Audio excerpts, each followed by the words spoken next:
สิซื้อว่าเจ้านั้นนอกใจน้องเจ็บแป้ตายที่มาถึกเจ้าทิมไปกะฮักกันมาตั้งโดนกะฮักกันมาตั้งนาน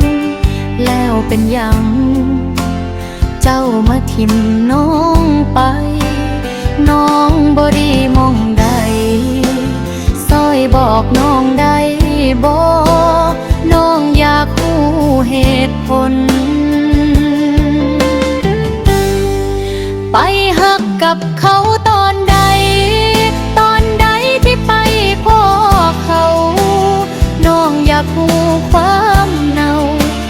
ของหัวใจของอาย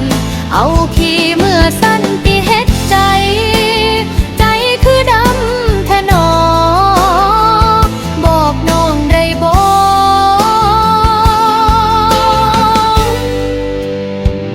ว่าเพราะอิหยัง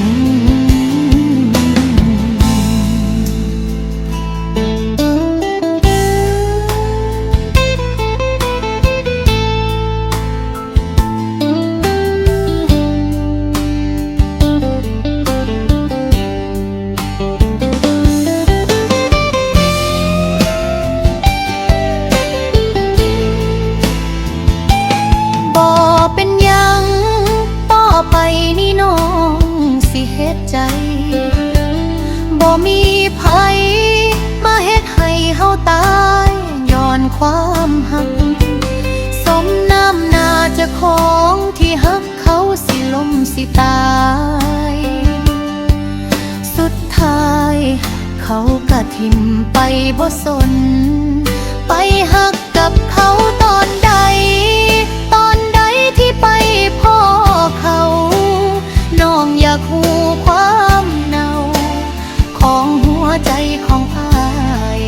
เอาขี้เมื่อสั้นที่เฮ็ดใจ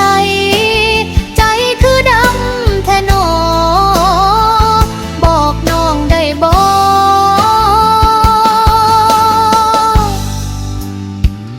ว่าเพราะอิหยัง